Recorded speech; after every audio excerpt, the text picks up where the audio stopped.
사실 오늘 선택의 여지가 없었어요.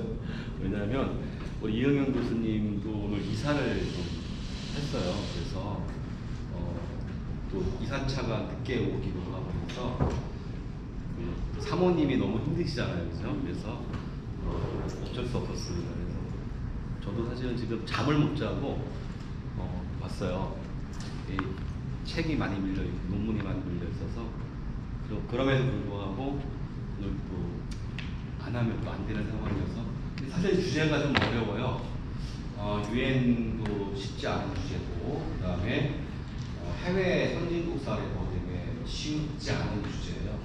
특히 이제 유럽이나 일본 지역, 일본이 이제 잘하고 있는데 유럽 사례 같은 경우를 보시면 좀 화가 날 수 있어요. 왜냐면은 우리하고 너무 많이 비교가 돼가지고 많이 화가 날 수도 있어요. 그래서 오늘은 이제 유럽의 국가들, EU나 유럽 국가들, 도시들 사례를 말씀을 드리겠지만 조금 더 현실적인 이야기를 할 수 있는 곳은 아마도 일본일 것 같습니다. 일본 중심으로 이야기를 하려고 하고요. 오늘 이제 너무 딱딱한 주제고 어려운 주제고 거대한 주제고 무거운 주제라서 차라리 그냥 이 PPT도 같이 보시지만 제 얘기를 좀 많이 하려고 합니다. 그러니까 제가 왜 시대적 흐름 속에서 지속가능발전에 관심을 갖게 됐는가에 대한 부분을 유행과 연결시켜서 이야기를 하려고 합니다. 이번에 책이 새롭게 나옵니다. 지난번에 지금 저 앞에 보이시는 파란 색깔이었는데요. 오타가 좀 많았어요. 500페이지가 넘다 보니까 오타도 좀 있고 교정 과정에서 실수가 있었습니다. 그래서 책을 새롭게 내고요.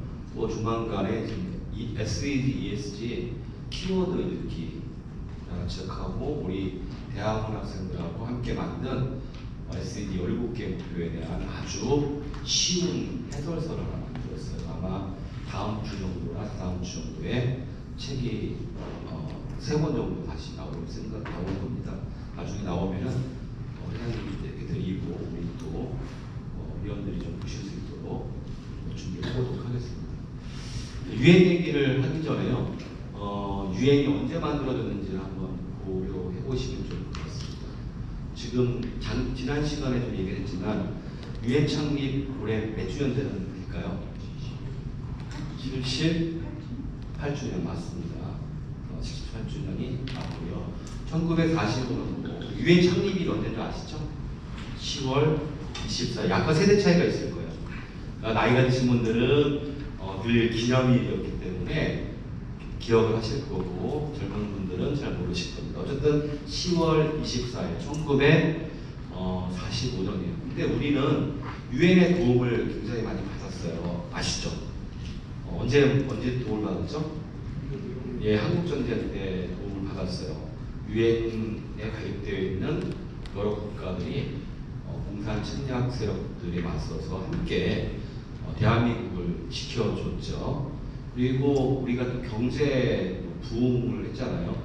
이 과정에서도 유엔의 원조가 굉장히 컸어요. 지금은 이제 우리가 세계 6위권 나라예요. 경제적으로는. 그리고 G20 국가에도 들어가고 그다음에 여러 선진국 대열에서도 활동을 하고 있는데 지금은 또 원조를 주고 있는 상황이죠. 주고 있는 상황입니다. 여튼 간에 굉장히 오랫동안 유엔 가입이 잘 안 됐어요. 그 이유가 뭘까요? 예, 북한이 있었던 거예요. 대한민국 헌법이 이제 약간 고치긴 해야 될 거예요. 우리 영토가 어디다? 네, 맞습니다. 그래서 북한까지 포함하고 있는데 엄밀히 말하면 북한은 독립되어 있는 국가예요. 그래서 91년도에 남북한 유엔 공시가입을 했어요. 그래서 유엔도 지금 북한도 유엔에 가입되어 있는 국가입니다. 유엔 국가가 가입 국가가 몇 개 국가라고 했죠? 네, 193개 국가입니다. 그 중에 하나가 북한이다 이렇게 보시면 좋을 것 같습니다. 북한은 SDG를 할까요, 안 할까요? 지속가능발전 목표를 할까요, 안 할까요? 네, 열심히 하고 있습니다. 그래서 북한도 2021년도에 자발적 국가보고를 수행을 했었어요. 근데 이제 그걸 통해서 굉장히 많은 게 드러났어요. 북한의 사회, 경제, 환경의 실태가 정확하게 드러났어요. 그전에는 저희가 몰랐었어요. 예를 들어서 빈곤율이 얼마만큼 돼 있는지, 농업 생산량은 얼마나 되는지, 또 건강보건관리나 기관이라든지 여러 가지 교육기관들, 교육의 정도 이런 것들을 알 수가 없었는데 자발적 국가보고를 통해서 북한의 현실이 적나라하게 드러났다고 보시면 좋을 것 같습니다. 자, 지금 사실 이거는요, 제가 이따가 쉬는 시간에 한번 동영상을 한번 틀어드릴게요. 이게 언제인지 아시죠? 문재인 정권 마지막이었어요. 그때 유엔에 BTS가 방문을 했죠. 이 배경은 제가 조금 말씀드렸죠. 왜 그랬는지. 사실 지금 일본이나 유럽과 비교를 하게 되면 많이 마음이 아프고 속상하고 그런 이유가 있어요. 그거에 뭐냐면 도시 차원에서는, 지방자치 차원에서는 지속가능 발전 목표에 대한 이행 실천이 굉장히 활발해요. 근데 중앙정부 차원에서는 되게 적극적이지 못한 부분이 있어요. 그 이유를 제가 지난 시간에 좀 설명을 해드렸어요. 원래 SDG가 언제부터 시작했죠? 언제 합의 시작했죠? 2015년이었었고요. 2016년부터 본격적으로 국가 전략으로 채택돼야 되는 과정이었는데 우리는 어떤 일이 있었냐면요. 탄핵이라는 게 있었어요. 그러다 보니까 박근혜 정부에서도 열심히 하겠다고 유엔 가서 이야기를 했는데 탄핵이 됐죠. 그래서 타이밍을 좀 놓쳤어요. 그리고 새로운 정부가 들어섰는데 또 시대적 과제들을 해결해야 된다는 문의들이 많았죠. 과거청산, 적폐청산 이런 문의들을 하면서 SDG가 국가전략으로 잘 내재하지 못했어요. 이 부분에 대해서 동아시아에 있는 다양한 시민사회 네트워크가 있어요. 이 네트워크에서 비판을 좀 했죠. 문재인 정부의 SDG 거버넌스가 제로다라는 이제 비판 성명이 나왔어요. 그래서 그러면서 깜짝 놀란 거죠. 그러면서 이제 문재인 대통령과 BTS가 유엔에 가서 퍼포먼스를 하고 SDG를 열심히 하겠다 이렇게 이제 하고 나서 새로운 정권이 들어오게 되는 이런 과정이었어요. 물론 이제 문재인 정권 하에서 여야 합의해서 뭘 만들었죠? 지속가능 발전 기본법이 다시 제정됐어요. 그래서 지속가능 발전 기본법 제정이라고 하지 않고 지속가능 발전 기본법 재제정이라고 얘기해요. 그게 시행령이 작년 7월달에 나온 거예요. 근데 여기에 주요한 과제가 환경부에서 대통령 직속으로 바뀐 거예요. 그래서 어떻게 됐죠? 국가 지속가능발전위원회를 만들어야 되는 거였어요. 거기에 또 하나가 뭐였냐면 지방 차원의 지속가능발전위원회를 만들어야 되는 거였어요. 그리고 국가센터라든지 자발적 국가보고, 자발적 지역보고를 수행할 수 있는 시스템을 만들었어야 되는 거였어요. 물론 지방 차원은 굉장히 많이 수행했어요. 그래서 지속가능발전 기본법 시행령이 공포된 이후에 140여 개 지자체에서 기본조례를 만들고 여러 가지 대응들을 하고 있었죠. 중앙정부 차원에서는 아직도 아무런 실행이 이루어지고 있지 못합니다. 대통령 직속 국가지속가능발전위원회 아직 구성조차 안 돼 있습니다. 이런 부분들을 그래서 저는 이제 기대하는 게 뭐였냐면 이따가 유엔 총회가 있잖아요. 유엔 총회가 이루어지기 전에 고위급 정치회담이라고 있어요. 헬프라고 하는데 여기서 전반적인 지속가능 발전 국가 이행 현안들을 점검해요. 그리고 또 하나가 전 세계 지속가능 발전 현황에 대한 파악과 과제들을 이제 도출해요. 그리고 9월 달에 총회에서 재확인하거든요. 그래서 사실 헬프에서 이 부분을 좀 다뤄주거나 아니면 9월 그 유엔 총회에서 대한민국 SDG 국가 전략의 실행과 관련해서 누군가 좀 제기를 해주면 좋을 것 같은 마음이 드는데 지금 좀 그 속도가 안 나고 있습니다. 어쨌든 북한도 자발적 국가 보고를 했지만 대한민국은 2016년도 처음으로 형식적으로 자발적 국가보복을 한 이후에 현재는 자발적 국가보복을 하지 않습니다. 못했습니다. 원래 제가 얘기드렸죠. 매년 국가보고를 하고 4년마다 어떤가 국가평가를 수행하기 위해 약속을 했는데 실행되고 있지 않은 것이 우리 현실이다. 말씀을 드리고 싶습니다. 자, 유엔에 대해서 좀 알아보겠습니다. 1945년도에 설립된 국제기구입니다. 회원국가는 되게 많습니다. 근데 공식화되어 있는 유엔이 인정한 국가는 193개국입니다. 회원들은 이 193개 국가의 모든 성원들이 회원으로 되어 있습니다. 유엔의 사명과 업무는 어디 나와 있느냐? 유엔 헌장에 나와 있습니다. 옛날에는 유엔 헌장을 읽혔습니다. 저 고등학교 때는 유엔 헌장을 윤리 선생님께서 가르쳐 주셨어요. 그런데 지금은 유엔 헌장을 읽는 사람은 없습니다. 하지만 최근에 글로벌 차원에 있어서 여러 가지 지속가능 발전과 기후, 생물종 다양성, 인권 문제에 관심 있는 분들은 다시 크게는 두 가지가 있습니다. 하나는 뭐냐면 유엔 헌장을 읽습니다. 그리고 세계 인권 선언을 다시 읽고 있습니다. 이걸 가지고서 이제 국가별 글로벌 차원에서 실천 활동들을 진행하고 있다 이렇게 보시면 될 것 같습니다.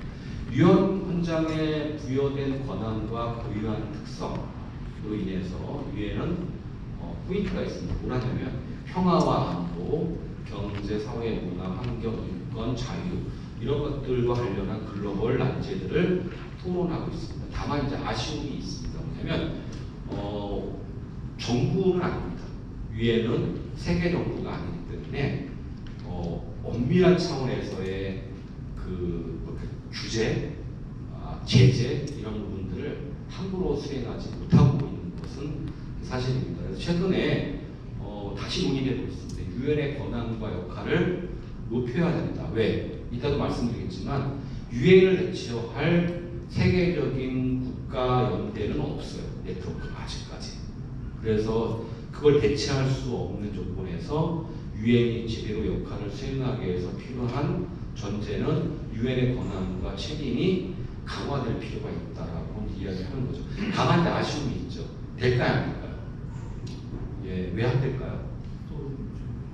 네, 맞아요. 강력 국가가 존재하기 때문에 그렇습니다. 유엔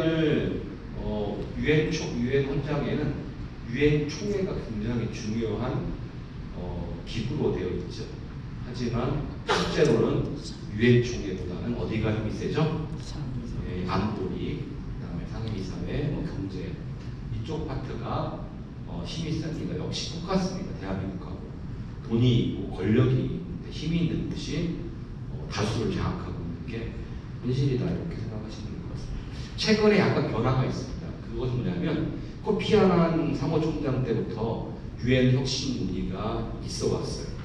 대단히 이런 문제와 관련해서 뭔가 잘못된 것 같다 이렇게 가다가는 유엔의 존재 의무가 없다 이런 식의 논의들이 많이 제기되면서 코피 아난 사무총장 시절 때 ESG의 가닥이 이제 잡혀졌던 것 같고요. 그 다음 여러분들 SDG는 누가 만들었죠? 193개국이 만들었지만 박기문 사무총장 때 만들어진 겁니다. 그래서 이때는 이제 기후위기 문제라든지 생물종 다양성 문제, 그리고 격차 해소 문제가 굉장히 주요한 과제가 됐고요. 최근에 사무총장은 말씀드렸죠. 누구죠? 안토니오 구테르스 사무총장입니다. 그분은 포르투갈 총리를 지냈던 분이시고 대단히 민주주의와 인권, 기후 문제에 관심이 있습니다. 아마 기후와 관련된 거는 안토니오 구테르스 사무총장이 가장 랩부터입니다. 보시면 알 겁니다.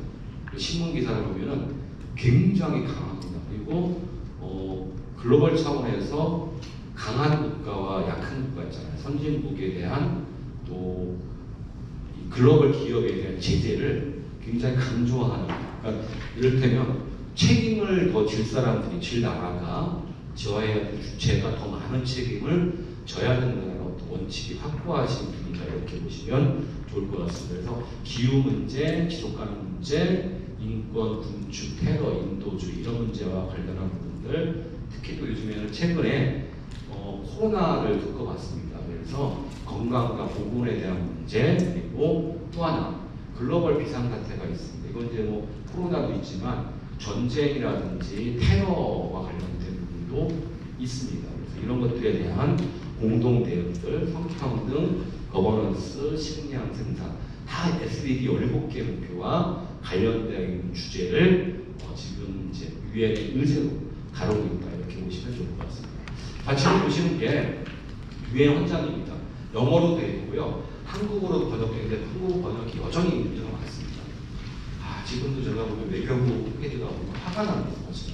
이런 게 너무너무 잘 번역되어 있지 않아요. 일본의 경우에는 이게 한국과 일본의 차이고 중국과의 차이입니다. 왜냐하면 이것도 한계가 있는 게 뭐냐면 유엔이 쓰고 있는 공통 언어가 있습니다. 6개입니다. 6개 중에서 어떤 언어가 있을까요? 당연히 영어가 있겠죠. 프랑스어가 있겠고, 네, 중국어가 있습니다. 중국어는 간체만 쓸 수 있습니다. 통용돼 있고, 뭐 스페인, 에스파니아어, 뭐 이런 식으로 해서 6개 언어를 쓰는 일본은 아닙니다. 어쨌든 이제 강대 국가의 중심으로 해서 바로바로 번역이 됩니다.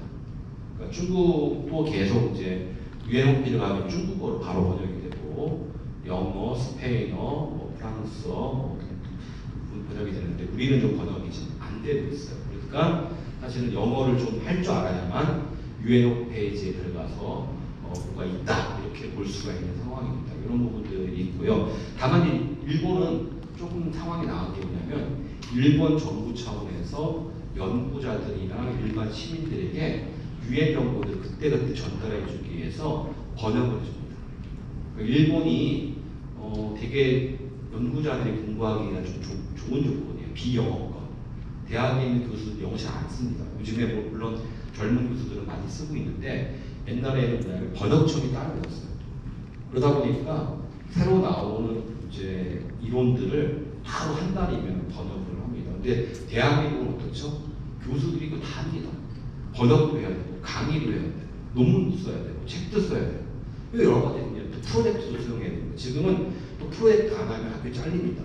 여러 가지 이제 일이 많이 있기 때문에 못 하고 있죠. 근데 일본은 그런 방식으로 해서 글로벌 차원의 흐름들을 그때그때 잘 보여주고 있는 그런 상황이 있습니다. 그래서 제가 만약에 정부 인사들하고 조금 이제 SDG 문제를 논의한다면 번역청을 좀 만들어 달라라는 말씀을 드리고 싶습니다. 그래서 유엔과 여러 가지 다양한 SDG 관련한 국제 기구들의 논의들을 우리 시민들이 그때그때 바로바로 받아볼 수 있도록 해주시면 좋겠다 이런 생각이 듭니다.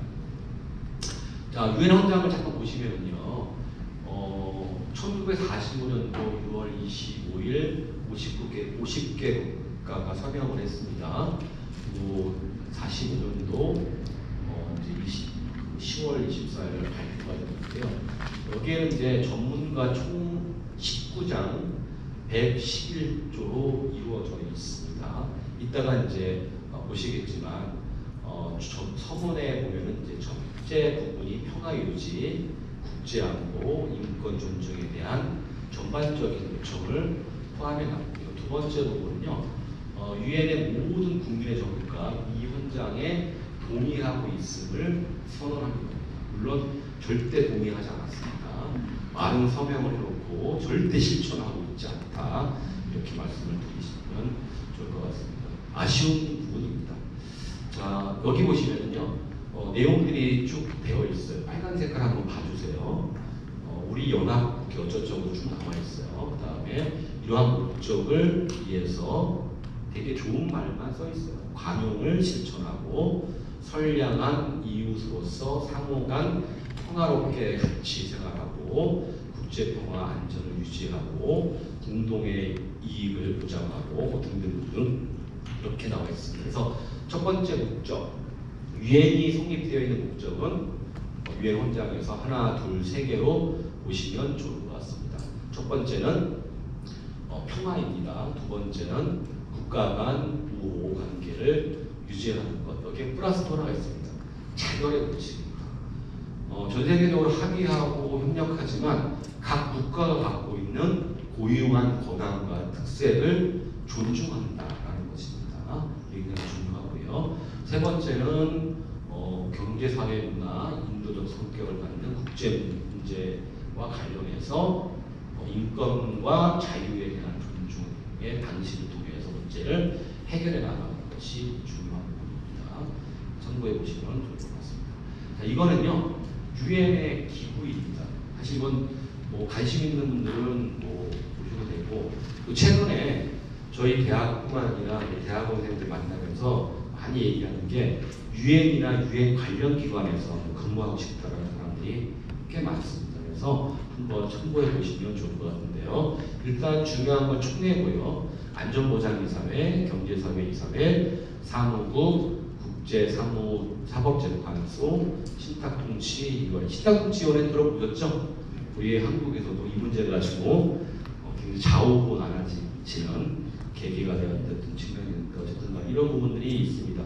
안전보장이사회는 힘 있는 나라가 참여하고 있습니다. 5개 국가입니다. 주로 미국, 중국, 러시아, 영국, 프랑스고요. 우리나라도 비상임 국가로 참여하고 있다 이렇게 보시면 좋을 것 같습니다. 경제사회이사회는 54개국으로 선정되어 있는데요. 이쪽은 전반적으로 글로벌 차원의 어떤 재원들을 관리하고 있다 이렇게 보시면 좋을 것 같습니다. 사무국은 사무총장과 직원으로 구성하고 있고, 전 세계 유엔과 관련되어 있는 유엔에 종사하거나 관련되어 있는 인원이 몇 명이나 될까요? 여러분들, 제가 이거는 유엔 홈페이지 가서 확인한 겁니다. 인원이 몇 명이 될까요? 100만 명이 나 된다고 합니다. 대단하죠? 저도 그렇게까지는 안 되는 줄 알았어요. 한 3, 4만 될까 싶었는데, 전 세계적으로 유엔이나 유엔 관련된 기관에서 일하거나 관계를 맺고 있는 사람이 100만 명가 된다라고. 근데 사실 오늘 왜 제가 이 유엔 얘기를 하는 거냐면요. SDG가 유엔에 의해서 만들어졌던 것도 있지만, 지속가능 발전 협의회가 대한민국에서는 그래도 유일하게 전국적으로 유엔과 협력하는 조직이다. 그러니까 사실은 지방제 이식을 지난번에 얘기했잖아요. 시작해서 지속가능 발전 협의회까지 이어지는 거의 30년 가까운 시기입니다. 그래서 이제 한국의 지방제는 96년도, 7년도부터 시작했다 이렇게 보시면 되는데, 어쨌든 간에 30년 동안의 시간 속에서 유엔의 관점과 방침과 노력들을 함께 왔던 지방간의 조직은 유일하게 지속가능 발전 협의회밖에 없습니다. 그래서 선생님들도 되게 자랑스럽게 생각하시고 자부심을 가져다 줄 것 같다는 말씀을 드리고 싶습니다. 지금 보시는 거는 이제 평화 유엔의 목적에 대한 부분입니다. 국제 평화와 안보 유지, 예방 외교, 중재, 평화 유지, 테러 대응, 군비 축소. 자, 좋습니다. 다 좋은 얘기인데 다 될까요 이게? 되는 게 뭐가 있을까요? 유엔을 요즘에 그런 얘기를 가지고 되는 것도 없고 안 되는 것도 없고 이런 얘기를 하는데, 자, 예방외교 및 중재 매번 실패하고 있습니다. 예, 지난번에 우리가 다 아시는 버마, 미얀마 사태 같은 경우 팔레스타인 문제 아직도 해결이 안 되죠. 유엔이 중재를 하려고 해도 중재 잘 안 됩니다. 우크라이나 전쟁 중재가 됩니까? 절대 안 되고 있습니다. 자, 미얀마 문제 같은 경우에는 되게 어려움이 있어요. 단순하게 군부 독재 정권과 그리고 이제 민주주의 인사들과의 싸움이라고 할 수 없는 여러 가지 속사정이 있습니다. 아시죠? 그건 다. 이를테면 미얀마 주변 바다에 있는 뭐가 있죠? 무궁무진한 천연가스를 둘러싼 미국과 영국을 한편으로 한 서방 세력들, 러시아, 중국을 한편으로 한 세력들 간의 경제적인 이권 다툼의 장입니다. 그래서 그런 문제도 쉽게 해결되기 어려운 부분이 있습니다. 팔레스타인 문제 아시죠? 굉장히 심각하고 어떤 분들은 분노하실 수도 있지만 여전히 해결되고 있지 않습니다. 이스라엘 뒤에 미국이 있고, 그죠? 쉽지 않은 부분들이 있습니다. 우크라이나 전쟁 제가 얘기 안 해도 잘 아실 거라고 생각이 듭니다. 또 하나 이제 후쿠시마 원전 문제가 있습니다. 원전 핵 오염수의 핵심 문제가 있습니다. 이 부분에 대해서도 개입하고 있지 못합니다. 국제협약상에 의해서는 런던 협약이라고 있습니다. 이게 문제가 있거든요. 근데 이 부분을 해결하지 못하는 것도 있습니다. 마찬가지로 미국과 일본이라는 한 축과 여러 가지 이제 긴장감이 있기 때문에 이 문제에 대해서도 원칙적 대응을 하기 어려운 측면들이 많이 있습니다. 평화 유지 문제는 우리도 이제 평화 유지군을 파견한 적이 있기 때문에 잘 아실 거라고 생각이 들고요. 테러 문제와 관련해서도 대응하고 있습니다. 군비 축소 문제는 해결되고 있지 않습니다. 전혀. 아시다시피 군비 문제와 관련해서 재래식 무기가 감축해야 되는 부분이 있죠. 그 다음에 또 문제가 뭐죠? 가장 큰 문제가 재래식 무기도 큰 문제지만 뭐가 있죠? 핵무기 같은 게 있죠. 화학무기 같은 게 있습니다. 이 문제도 국제협약상 이 문제를 증대할 수 없어요. 하지만 여전히 강대국들은 갖고 있죠. 핵은 누가 갖고 있죠? 북한만 갖고 있나요? 핵을 제일 많이 갖고 있는 나라가 어디죠? 미국입니다. 중국, 러시아입니다. 프랑스입니다. 그런 나라들입니다. 물론 이제 파키스탄이나 이쪽에도 있지만 어쨌든 간에 전반적으로 강대 국가가 핵무기를 줄이지 않고 있어요. 그래서 군축 자체가 사실은 해결되고 있지 않은 측면들도 있다는 겁니다. 왜 이런 말씀을 드리냐면 우리가 살고 있는 유엔을 욕하려고 하는 게 아니고 저는 유엔 논자입니다. 아마 여기 있는 우리 회장님이나 사무국장이나 우리 간단님들, 부장님들 다 마찬가지입니다. 다만 현실은 현실이고 이상은 이상인 거고 그래서 우리가 현실을 정확하게 인식하면서 극복할 수 있는 과제들도 찾아보자. 대안도 마찬가지로 어디서 나온다? 현실을 인정해야 대안이 나옵니다. 이상만 가지고 이해할 수 있는 게 아니기 때문에 어쨌든 그런 부분들이 있다는 거 말씀을 드리겠습니다. 인권 문제와 관련된 부분입니다. 이 인권 부분들은 굉장히 많이 우리에게 친숙합니다. 예를 들어서 유엔 개발 계획 같은 거, UNDP라고 하죠. 유엔 난민기구, 유엔 아동기구, 세계 식량 계획, 유엔 식량 농업 기구 이런 부분들은 주로 여러 가지 구호 활동에 많은 부분 참여를 합니다. 아마 종편 같은 거 틀면은 유니세프 같은 경우 나오게 되고 여러 가지 나오면서 홍보도 하고 이제 하고 있는데 어쨌든 간에 많은 부분들이 이런 부분들 고민하고 있다는 거 참고해 보시면 좋을 것 같습니다.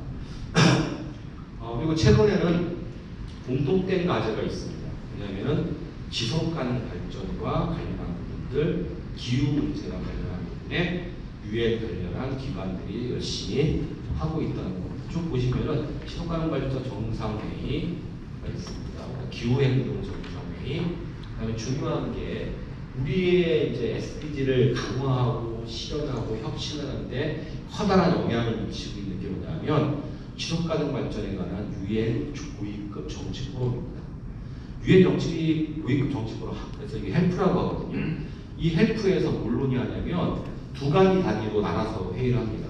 하나는 정상들, 총리나 대통령이 모여서 헬프를 합니다. 마찬가지로 똑같이 지속 가능 발전에 관한 내용입니다. 두 번째는 그 장관급 회의가 있습니다.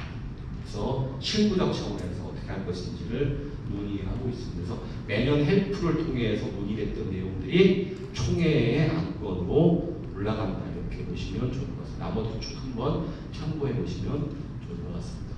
자, 그러면은 유엔은 그러면 그냥 막 돌아가는 것이냐? 아닙니다. 유엔도 돈이 있어야 돌아갑니다. 지속가능 발전 협의회도 늘 20년 동안 지난 20년, 6, 7년, 30년 가까이 늘 고민했던 게 제도화 문제였습니다. 제도화 중에서 가장 중요한 것들 중 하나가 뭐냐면 자금의 문제입니다. 자금을 얼마만큼 안정적으로 조달할 것인가에 대한 문제가 되게 중요합니다. 그래야만 사람을 쓸 수가 있습니다. 정보를 가져와서 재구성하고 홍보하고 교육하고 실행할 수가 있습니다. 그래서 어쨌든 재원 문제는 굉장히 중요합니다. 유엔의 경우에도 예산이 4가지 정도로 사용되고 있습니다. 그래서 유엔 본부와 사무소를 운영하는 비용을 쓰고 있다는 것, 그다음에 이제 분쟁 예방이나 평화 안보에 관련된 예산을 쓰고 있는 것. 또 한 가지 뭐냐면 국제사법재판소를 운영하는 겁니다. 사실은 이제 우리 사회에서 가장 슬픈 일 중에 하나가 뭔지 아시나요? 인종학살, 그 다음에 자기와 다른 사람들에 대한 편견 이런 것들을 가지면서 계속 뭔가 이제 갈등을 유발하는 부분들입니다. 그리고 그런 걸 통해서 집단적인 공격, 집단적인 학살들을 자행하는 것들인데 그 부분에 대해서 누가 부정하고 견제할 것인가라고 했을 때 없죠. 그러니까 유엔에서 그 역할을 하고 있는 겁니다. 그래서 르완다 국제형사재판소, 유고슬라비아 국제형사재판소 이런 것들 운영하면서 예산을 쓰고 있습니다. 그래서 학살 전범에 대한 기소, 판결 이런 것들을 합니다. 근데 사실은 이거 되게 제한적입니다. 그 학살들도 승리한 학살들에 대한 책임들을 묻지 못합니다. 강대국들이 약소국에 자행했던 학살들은 늘 저 사법재판소에, 국제사법재판소에 올라가지 못하고 있습니다. 그래서 막 제소도 하고 문제 제기도 하지만 아직까지 잘 안 되고 있다는 거 보시면 좋을 것 같습니다. 그다음에 이제 여러 가지 유엔 공부를 개조하거나 혁신하는데 이노베이션하는데 사용되는 자금으로 쓰이고 있다고 볼 수 있습니다. 분담료를 많이 내는 국가가 어떨까요? 힘이 더 있겠죠.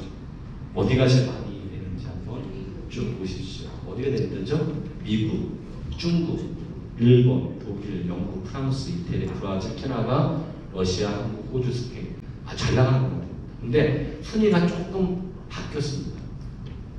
우리가 9위로 올라갔습니다. 네.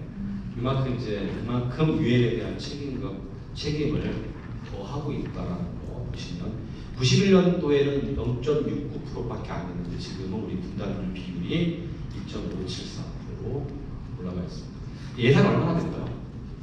유엔 예산은 얼마나 될까요? 얼마 안 될 줄 알았죠. 그런데 유엔이 안되겠던 활동 자금으로 들어가는 예산만 5조 5,559억입니다. 41억 9천만 원인데 제가 오늘자 환율로 다시 바꿔놓은 겁니다. 그러니까 5조 5,559억 4천만 원이 1년 예산으로 쓰이고 있다.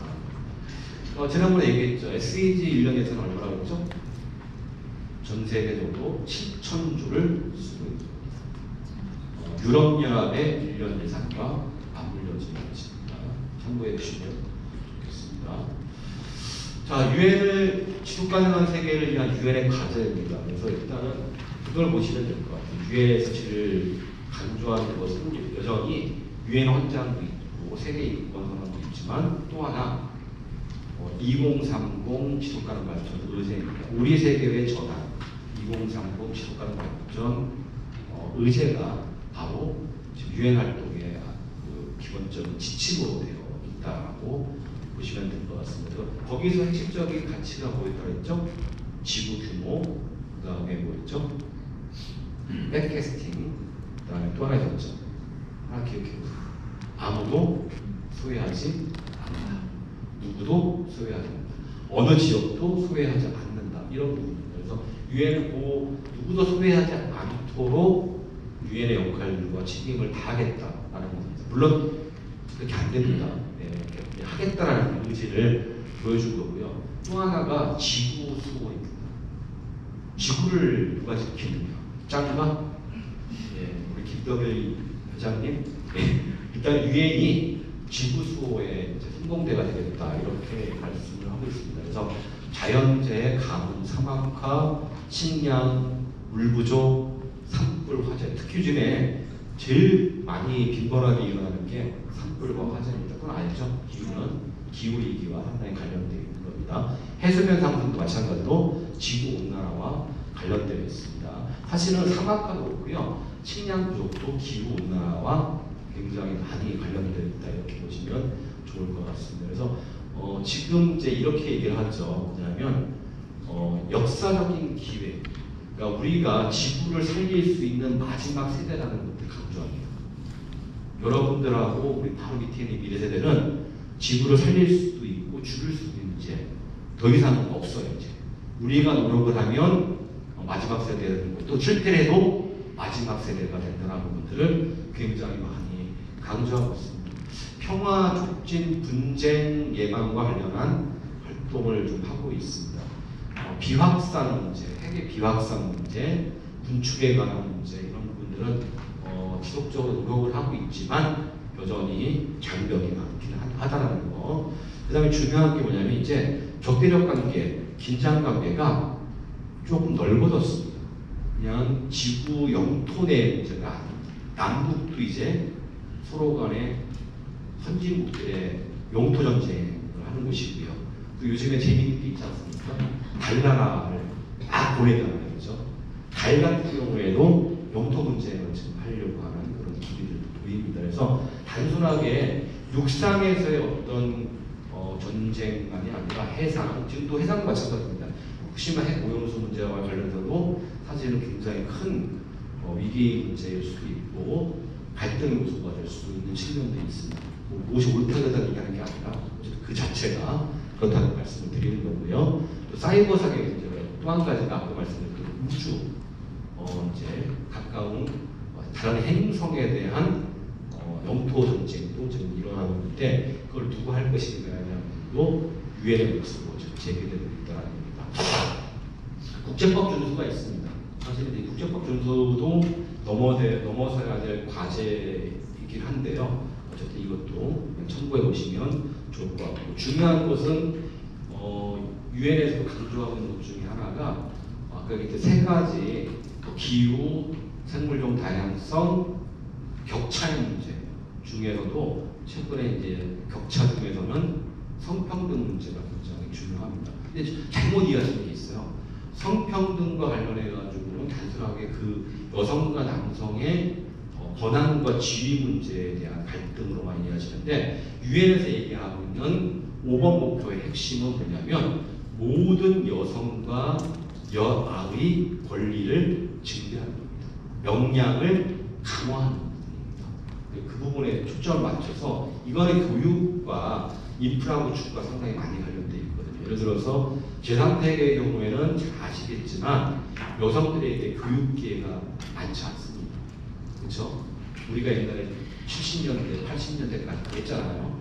그런 것처럼 많은 기회를 제공해 주는 것 굉장히 중요한 가지로 제기되고 있다는 겁니다. 그리고 또 한 가지가 신뢰 문제입니다.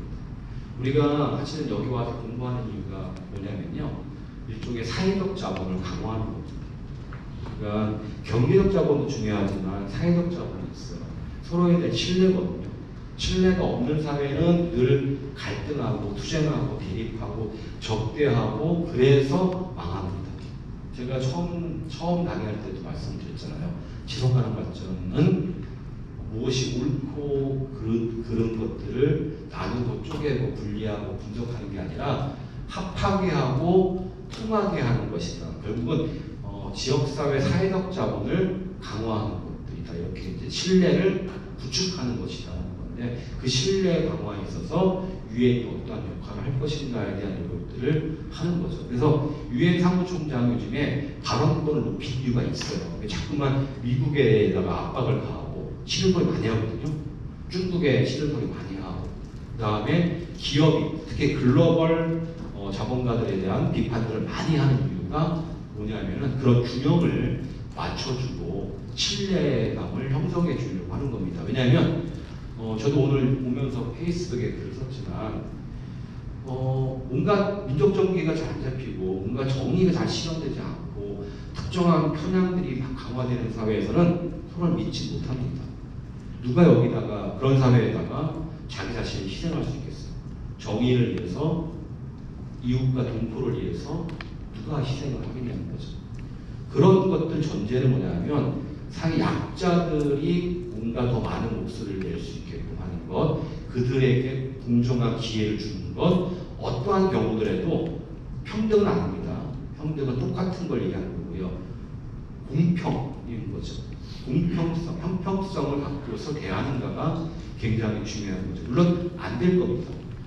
하지만 그런 노력을 보여주는 것이 중요하다는 얘기를 하는 거죠. 그래서 계속 강조하는 게 신뢰관계를 구축하기 위한 형평성의 원칙을 유엔이 가지려고 노력하는 거예요. 쇼를 하더라도 그렇게라도 보여줘야만 뭔가 세상이 작동하고 또 미래 세대가 정의롭게 살 수 있고 이렇게 가능하기 때문에 이 문제를 사무총장께서 계속 지금 세게 이야기를 하고 있는 것이다라고 보시면 될 것 같아요. 사무총장에게 보면은요, 오히려 생태 운동하시는 분보다 더 세게 말씀하세요. 또 반전 평화 운동하는 사람보다 훨씬 더 세게 얘기하세요. 그 이유는 뭐냐면 이분이 편향됐기 때문에 게 아니라 우리가 편향을 다시 원상태로 만들려면 그 이상의 힘을 줘야 되기 때문에 그런 겁니다. 그래서 오죽했으면 지금은 지구 온난화 시대가 아니라 열화의 시대라고 주창하고 있고 지금 당장 우리가 10년 안에 뭔가의 대응책을 만들지 않으면 모두 사라지게 된다는 얘기를 협박처럼 들리는 얘기지만 그런 협박도 하시는 겁니다. 네. 이해하시면 좋을 것 같고요. 자, 그 다음에 중요한 건 유엔 쇄신에 대한 문제입니다. 이 나라를 다 뺏길 수도 있고 그런 거야. 그나마 법이 있으니까. 그래서 중요한 거는 지속가능 발전이 뭐라는 거죠? 혁신하는 거죠. 더 좋은 법을 만드는 거죠. 그래서 몇 번 먹고 했죠? 16번 먹고 있는 거죠. 보다 공정하고 정의로운 법과 제도를 만드는 겁니다. 힘 있는 놈들, 권력 있는 놈들이 모든 세상을 지배하고 착취하고 억압하고 찬탈하고 하는 것들을 그나마 견제할 수 있는 법과 제도가 필요한 것처럼 유엔도 여전히 한계가 존재하지만 여전히 소중하고 우리가 소중하게 바꿔 쓸 수밖에 없는 그런 상황이다라는 거 이렇게 얘기하면서 마음이 많이 아픕니다. 자, 그러려면 또 자금 문제가 되게 중요합니다. 지금 아까 했던 5조 가까이 되는 돈 어떻게 잘 쓸 것인가에 대한 문제가 있습니다. 돈이 적다 많다를 떠나서 어떻게 효율적으로 효과적으로 그 돈을 쓸 것인가에 대한 문제가 있습니다. 그리고 예를 들어서 또 선진 국가들 지금 기후 위기나 생물종 위기를 다양성 위기를 가장 많이 발생시키는 것이 어디다? 선진 국가라고 하는 나라들입니다. 그들에게 더 많은 책임을 부과할 수밖에 없는 것이다. 그래서 재원 조달과 관련해서 예를 들어서 파키스탄이나 방글라데시한테 대한민국 수준의 돈을 분담금 내라면 되겠습니까? 그건 절대 안 되는 거죠. 아프리카에 있는 정말 가난한 나라한테 미국 수준의 분담금을 내려면 죽으라는 소리와 다름없는 것이죠. 이런 부분들을 잘 고려해서 재원들을 분담해야 되고 그 모자란 부분들은 선진국이 더 많이 부담할 수 있도록 해야 된다 이렇게 보시면 될 것 같습니다. 파트너십을 강화해야 되는데 사실은 파트너십 강화의 전환적 계기가 됐던 게 언제인지 아십니까? 1992년도 리우 선언이었습니다. 그전에는 여러 가지 세계적인 지속가능 발전한 논의가 있었지만 이것이 다양한 이해관계자들의 참여 부분들이 확대됐던 것은 전환적 기회가 됐던 게 90년도 리우에서 열렸던 정상회의였어요. 여기에서 정말 기업과 국가와 시민사회가 서로 갈등하지 하지만 한편으로 협력할 수 있는 틀을 만든 겁니다. 그래서 그때 국가, 시장, 시민사회의 협력 모델이 나왔다 이렇게 보셔도 그것이 확산되었다 이렇게 보셔도 좋을 것 같습니다. 그래서 기업과 중앙정부, 지방정부, 그다음에 시민사회 다양한 이해관계자들의 협력을 어떻게 강화할 것인가에 대한 문제를 우리가 또 고민해야 하는 부분이 있습니다. 그다음에 이제 두 가지 남았습니다. 하나는 청년과의 소통입니다. 사실 오늘 오면서도 늘 마음이 울적합니다. 다 자식들도 있을 것 같아요. 나이 드신 저도 있어요. 저희 아이들도 미래가 없습니다. 사실은 우리는 굉장히 행복한 시절이었다고 비판받아도 됩니다. 586 세대들, 586이긴 하지만 우리 때는 열심히 데모도 하고 공부도 했었어요. 데모도 하고 공부도 할 수 있었던 이유가 뭐였을까요? 데모해도 직장을 갈 수 있었어요. 그때는 왜? 경제적인 상황에서 되게 경제적으로 호황식이었어요. 그래서 이공계를 나오면 저희 세대는 웬만하면 다 취업이 됐고요. 제가 원래 사회학이 아니고 원래는 국제통상했는데 첫 번째 대학에서 국제통상학과에서 대부분의 친구들이 다 취업을 했고 많은 친구들은 또 삼성도 가고 그랬어요. 근데 걔는 공부했는지 아세요? 안 했습니다. 제가 잘합니다. 예, 맨날 당구장 가고 미팅하고 다니고 닭장 가고 그리고 데모하고 이랬었어요. 그런데 지금은 그렇게 아이들에게 얘기할 수 없어요. 우리 아들 3개 구합니다. 그리고 열심히 뭘 해요. 그런데 늘 고민입니다. 미래가. 지금 우리 대학도 그렇고 다른 대학에 있는 젊은 친구들도 단군 이래 가장 많이 공부했지만 미래가 보장되지 않는 세대일 수도 있습니다. 그래서 우리 유엔이든 기성세대가 현세대가 고민해야 될 문제는 청년과의 소통도 강화하고 청년들에게 더 많은 기회를 주고 청년들에게 더 많은 희망을 줄 수 있는 그런 정책들과 대안들을 만들어 나가야 되는데 유엔도 그 문제는 하고 있습니다만 마찬가지로 이건 유엔 차원에서 문제만이 아니라 국가 차원이나 지방정부 차원에서도 함께 고민해야 될 과제다 이렇게 보시면 좋을 것 같습니다.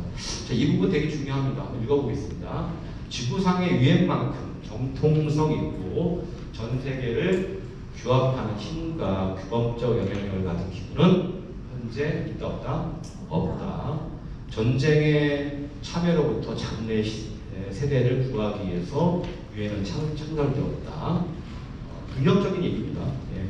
또 탈식민화, 자유의 촉진, 지속가능 발전, 규범 형성, 인류의 질병 근절과 건강 보건 증진, 세계 도처에서 발생하는 분쟁의 완화, 인도적인 지원, 교육 인권 보호에 힘써왔다. 지금 나옵니다. 현재 100만 명 이상 70개 이상의 평화 유지 활동에 종사하는 사람이 있다. 그들이 전 세계에서 열심히 또 활동하고 있고 민간 차원에서는 바로 지속가능 발전 협의회 위원님들이 유엔과 함께 세계 평화 안보, 환경 지킴 이런 것들을 위기 극복에 동참하고 계신 거다 이렇게 말씀을 드릴 수 있을 것 같습니다. 시간이 이제 많이 지났는데요. 일단 좀 보겠습니다. 유엔과 관련해서 몇 가지만 좀 체크해드리겠습니다. 이건 여러분들이 아셔야 되니까.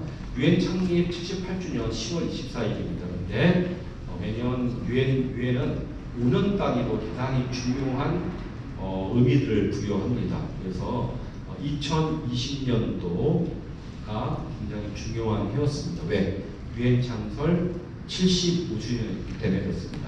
유엔 창설 75주년 때 앞으로 10년 동안 SDG를 어떻게 실천할 것인가를 합의 채택합니다. 다시 그게 뭐냐면 Decade of Action. 넘어가는 게 좀 안 좋은데요. 자, 10년의 행동입니다. 앞으로 10년 동안 유엔은 무엇을 할 것인가에 대한 이야기들을 하게 됩니다. 그래서 그 문제와 관련한 구체적인 대화를 좀 이따 보실 거고요. 그 다음에 지금 보이시는 게 유엔 창립 75주년 때 나왔던 마크입니다. 그리고 Decade 액션 10년 동안 우리가 앞으로 열심히 SDG 17개 목표를 실현하자라고 이야기했습니다. 그리고 또 하나 뭐냐면 굉장히 중요한 선언들을 합니다. 70년대에 나왔던 우리 공동의 미래와 유사한 영어도 아주 유사합니다. 또 다른 우리 공동의 미래를 누가 만든다? 유엔 사무총장께서 만들어냅니다. 그래서 그 표가 우리 미래를 함께 만들자. 우리가 원하는 미래, 우리가 필요하는 유엔을 만들자. 이게 이제 재창되었다 이렇게 보시면 좋을 것 같습니다. 그리고 제가 예전에 한번 보여드렸던 것이지만 몇 가지 조치들을 포함하는데 3가지입니다. 더 큰 자원을 확보하는 것, 더 큰 리더십을 보여주는 글로벌 조치를 취해야 된다는 것. 두 번째는 정부뿐만 아니라 다양한 이해관계자들이 SDG 관련한 프레임워크를 가져내는 것이 중요하다. 지역 차원에서의 조치를 취하는 게 되게 중요하다. 그리고 다양한 이해관계자들의 의식 전환과 협동이 필요하다. 어떻게 보면 대단히 허무하고 공허한 메아리로 들릴 수 있을 겁니다. 저도 그렇게 생각합니다. 하지만 이것을 어떻게 구체적으로 실현할 것인가에 대한 부분은 또 우리의 몫이 있지 않을까 이런 생각을 합니다. 보여드렸던 것처럼 매년 지속가능발전 보고서가 나옵니다. 주로 7월달경에 많이 나오는데요. 7월 전에 또 아니면 5월달에 나오는데 보통 이제 5월달에 많이 나왔어요. 근데 이번에는 6월달에 나왔어요. 왜 6월달에 나왔을까요?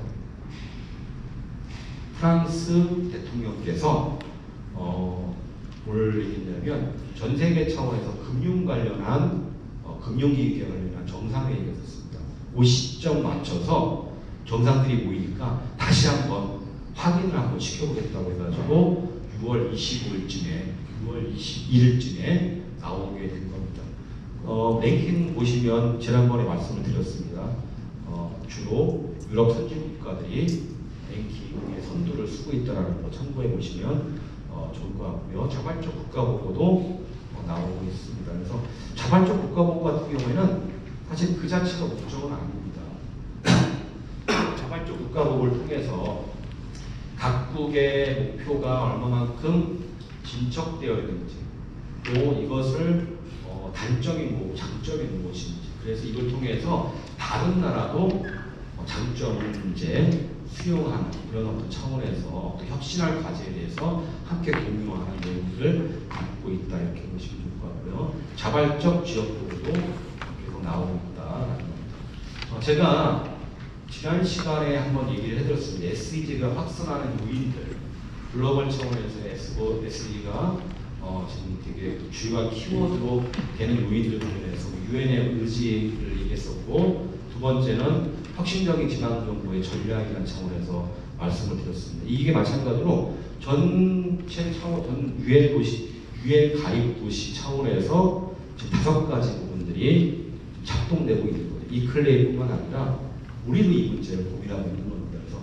저탄소 도시를 어떻게 만들 것이냐, 자원순환 도시를 어떻게 만들 것이냐, 자연기반 도시, 회복력 있는 도시, 또 하나 사람 중심의 공정한 도시를 만들 것이냐에 대한 문제입니다.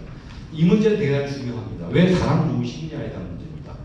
이거와 관련해서 생태주의자들과 지속가능 발전론자들끼리는 지금 엄청난 오랫동안 지금 전쟁을 벌여왔습니다. 이념 전쟁. 그러니까 지속가능 발전이라는 것이 모순된다라고 급진적 생태주의자들, 막스주의적 생태주의자들을 강조를 한 겁니다. 어떻게 그게 가능하냐에 대한 문제였고요. 그리고 내가 강조하는 인간 중심주의라는 게 결국 반생태주의 아니냐라는 이야기를 한 거죠. 근데 결과적으로는 막스레인주의적 관점이거나 급진 생태주의 관점의 논의들이 틀렸음을 우리가 역사에서 인증되어왔고 지속가능 발전이 갖는 인간 중심성이 왜 의미가 있는지 이제 확인됐습니다. 왜냐하면 그 여기서 얘기하는 인간 중심이라는 것은 인간이 생태 지구 환경을 마구잡이로 짓밟고 이런 사람들이 아니라 여기에는 인간 중심성에는 뭐가 있냐면은 인권이라든지 아까 얘기했던 불평등 문제라든지 민주주의라든지 협력, 협상, 신뢰, 구축이라든지 이런 것들을 포함하는 개념인 것으로 확인됐고 이제는 더 이상은 이 문제가 논의하지 않습니다. 논쟁하지 않습니다. 물론 한국의 경우에 일부 좌파 이데올로기들은 이제 여전히 얘기를 하고 있지만 글로벌 차원에서는 더 이상은 논쟁이 없습니다. 왜? 소련도 하고 있고 러시아도 중국도 지속가능 발전 기념을 자신의 국가 비전과 전략에 녹여 들어가고 있기 때문에 그렇습니다. 중국도 분명히 지금은 생태 문명 사회를 주창하고 있고 모택동주의 아닙니다. 바로 지속가능 발전 이념이 국가 발전 비전과 전략으로 지금 채택되어 있다는 것입니다. 그래서 이런 부분들은 불편한 문제들은 이제 없다라는 거 말씀을 드리고 싶습니다. 그래서 사람 중심의 공정한 도시라는 것은 보다 정의롭고 살기 좋고 포용적인 도시 공동체 건설과 빈곤 문제를 해결하는 것. 이게 바로 뭐다? 바로 사람 중심의 공정한 도시, 인간 중심적 접근 이렇게 보시면 좋을 것 같습니다. 자, 고위급 정치에 대한 잠깐 보도록 하겠습니다. 자, 이것은 각 국가별로 SDG 이행 실천 현황들을 점검하는 추적하는 기구다, 그러니까 플랫폼이다라고 해놨습니다. 그래서 매년 이 장관급 회의는 이제 3일 포함해서 8일 동안 이제 진행되고, 그다음에 이제 거기서 정상 두 가지죠. 하나는 헬프 지속가능 발전 정상 고위급 정치 포럼 중에서 정상들이 논의하는 것과 고위급 장관들이 이제 논의하는 내용들이 있는데 전반적으로 내용은 같습니다. 지속가능 발전을 위한 정치적 리더십 발휘, 이행 방향과 권고사항 제시, 지속가능 발전 협약의 이행 과정 검토와 후속 조치 시행. MDG와 SDG 차이점이 바로 여기 있습니다. 후속 조치입니다. SDG는 MDG 물론 이제 또 이렇게 볼 수 있어요. MDG, SDG, ESG가 있는데 MDG, SDG, ESG 차이점들은 이쪽으로 갈수록 더 제도가 되어 있다. 더 규제의 틀이 있어요. 예를 들어서 MDG는 해도 그만이고 안 해도 그만입니다. SDG는 안 해도 제재받지는 않습니다만 국가보고와 국가평가와 보고를 수행해야 될 의무가 있습니다. ESG는 어떻습니까? 안 하면 뒤집니다. 이런 차이가 있어요. 그래서 지금 독일이나 선진국가에서는 뭘 제기하냐면 유엔 안보리의 권한을 약화시키고 뭘 강화했다? 지속가능 발전 위원회를 만들어야 된다고 얘기를 하고 있고요. 그 다음에 지속가능 발전과 관련한 보다 강력한 규제의 틀을 프레임워크를 만들어야 된다는 얘기를 하고 있는 겁니다. 근데 아직까지는 이게 안 되고 있고요. 물론 ESG는 그렇게 되고 있습니다. 아무튼 지속가능 발전 3대 축의 통합 강화를 하고 있고요. 새로운 아젠다들을 만들어내고 의제를 설정하는 역할들을 발표하고 있다. 이렇게 보면 될 것 같습니다. 선진국 사례가 있는데 어떻게 할까? 오늘 이제 토론이 지금 이제 토론자가 없습니다. 저 혼자밖에 없기 때문에 차라리 시간을 이제 우리가 9시까지 하잖아요, 보통요. 그래서 조금 강의를 더 진행을 할지 아니면 질의응답으로 할지 한번 여쭤보도록 하겠습니다. 강의를 더 할까요? 예. 네, 그러면 우리 5분만 딱 쉬었다가 다시 들어와서 나머지 이야기들을 하고 질의응답을 제가 받는 하겠습니다. 네, 감사합니다.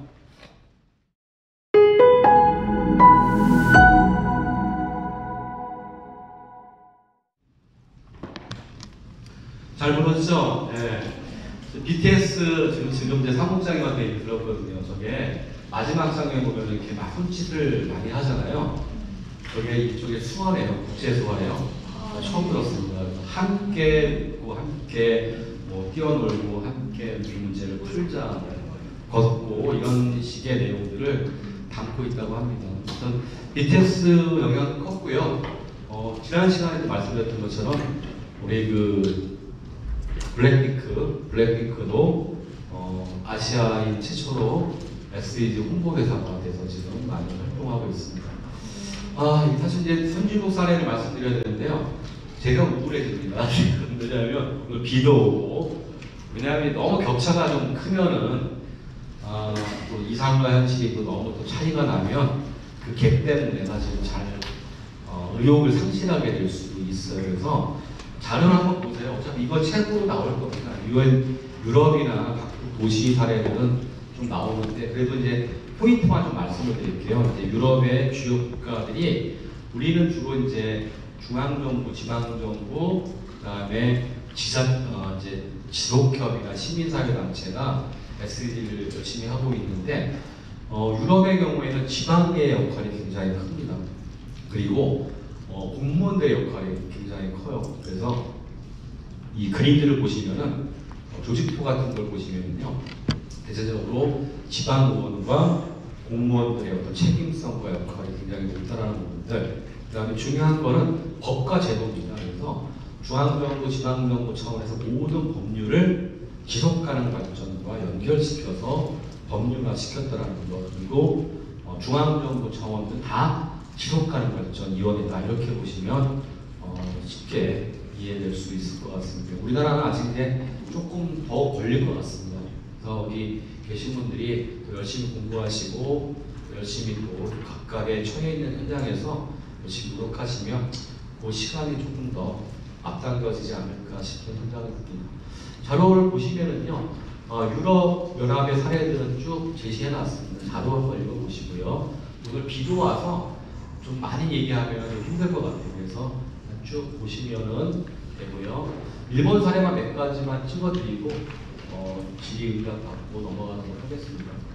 일본 사례가 조금 한국에 적용되면 좋겠다는 생각을 갖고 있습니다. 그래서 제가 강조하는 게 중앙정부 체계를 조금 더 바꿔야 된다는 생각을 합니다. 그래서 일본은 중앙정부의 내각 모든 그 구성원들이 SBD 추진본부에 가입되어 있습니다. 무조건 들어가야 됩니다. 그래서 국가 전략을 운영할 때 SBD 추진본부에서 SBD 17개 목표를 갖고 각각의 부서가 자신의 안을 내고 정책을 내고 거기서 조절을 하고 있습니다. 그래서 여기 보시면은요, 2016년이죠. 바로 SBD 합의주택 이후에 일본은 바로 이것을 실천한 겁니다. 그래서 2016년 5월달에 SBD 추진본부를 설치를 했고요.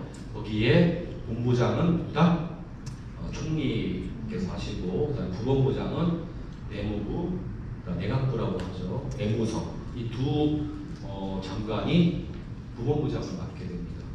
내무성, 내각성 같은 경우는 왜 그럴까요? 전체적인 총괄을 하기 때문에 국내 상황을 총괄하기 때문에 그런 거고요. 외무성은 국제관계를 총괄하기 때문에 이 두 단위 장관들이 이제 부본부장을 맡게 되는 겁니다.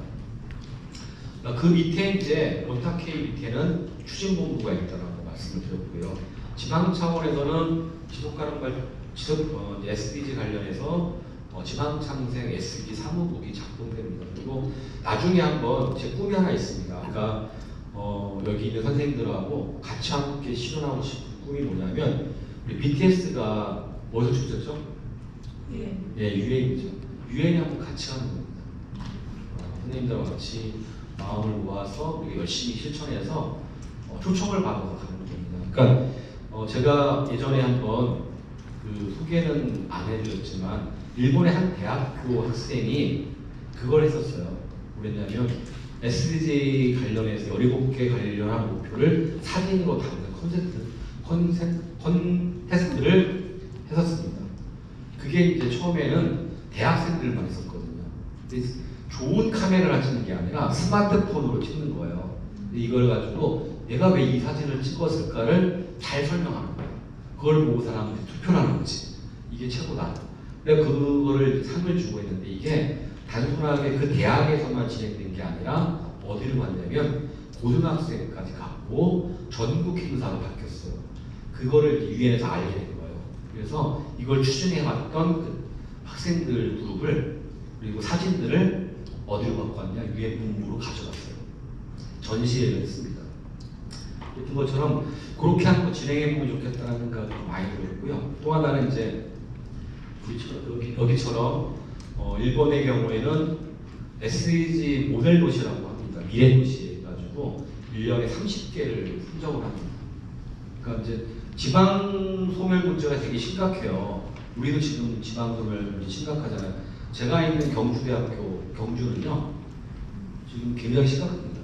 경상북도 23개 시군구 중에 18개가 지방 소멸, 인구 소멸 지역입니다. 2만도 안 되는 도시가 많아요. 그나마 경주, 포항, 구미, 경상북도에서는 이 정도는 조금 있어요, 사람들이. 근데 다른 데 가면은 사람을 못 구합니다. 사람을 못 구합니다. 못 봐요, 사실. 여러 가지 고민들이 많이 있는데, 일본은 이미 이제 10년 전부터, 20년 전부터 인구 소멸과 관련한 정책들을 수행했어요. 집값도 많이 떨어졌어요, 일본. 우리도 지금 그렇게 돼 있죠. 평택 많이 떨어졌죠. 예, 우리 집 아파트도 지금 1억 떨어졌어요. 네. 우리 빚을 내가지고 이제 대출을 받아가지고 샀는데 그렇게 됐습니다. 아마 뭐 어쨌든 일본 같은 경우는 재밌는 게 뭐냐면 0원짜리 아파트도 많아요. 0원짜리. 우리 아들도 저기 일본에 공부하고 있는데 0원짜리 이제 거기 들어갔다가 나왔어요. 임대료가 안 돼요. 저는 저기만 내는 거야.